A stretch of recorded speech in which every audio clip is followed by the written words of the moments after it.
ये इंटरमीडिएट के कक्षा 12 के स्थिर वैद्युत विभव तथा धारिता अध्याय का 8वां प्रश्न है।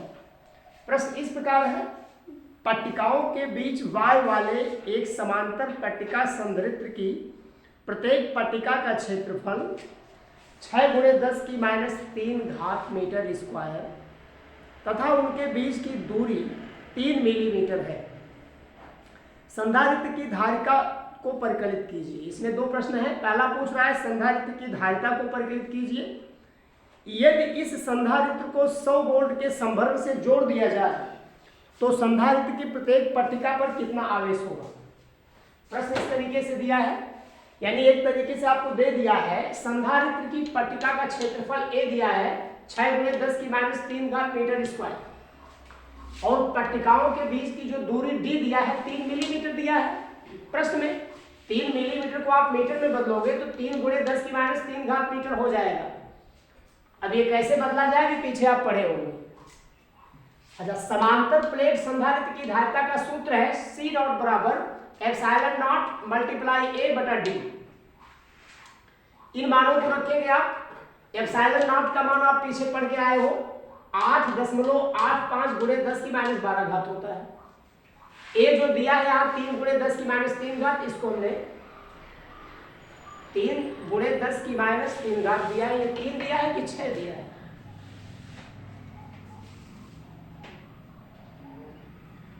6 दिया है। हमने यहाँ पे गलत नोट किया है, ये गलती हुई है थोड़ा सा। नहीं ये दिया ठीक तो है, ये ठीक है। ये 6 दिया है, ये 6×10⁻³ मीटर क्षेत्रफल दिया है, ठीक है। बटे डी का मान है 3×10⁻³।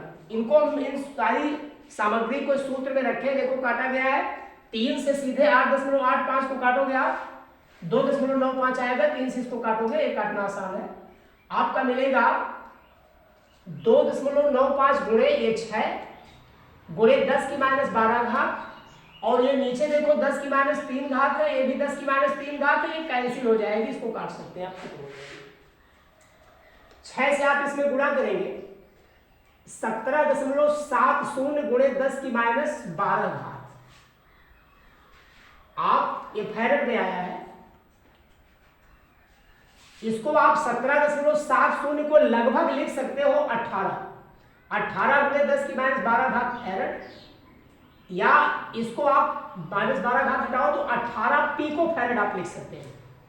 ये क्या आ गया, ये समांतर प्लेट संधारित्र की धारिता आ गई 18 पिको फैरेड।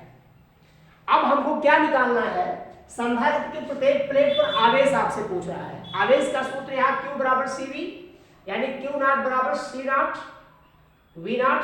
इनका मान देखिए, Q0 आपको आया है यहाँ पे 18 गुणे 10⁻12 फैरेड ये आया है। अब गुणे 100 वोल्ट दिया है। इसका आप हल करोगे, देखो आसान है। यहां 10⁻12 है, ऐसे लिख सकते हैं 18 गुणे 10⁻12 गुणे 10⁻2। 100 का मतलब 10⁻2। ये घट जाएगा 18 गुणे 10 -10⁻10 ये आएगा। और इसको अगर आप कोटि मान के रूप में लिखना चाहते हैं, यानी दशमलव यहां से यहां लाना चाहते हैं, तो आप लिख सकते हैं 1.8 गुणे 10। देखो 18 में और 1.8 गुणे 10 में कोई फर्क नहीं, खाली लिखने का फर्क है। गुणे 10⁻10 पहले से मौजूद है। इसको फाइनली आप हल करेंगे, ये 10⁻10 है, एक घात घट जाएगी, आ जाएगा 1.8 गुणे 10⁻9। ये आपका परीक्षाओं के लिए महत्वपूर्ण प्रश्न है।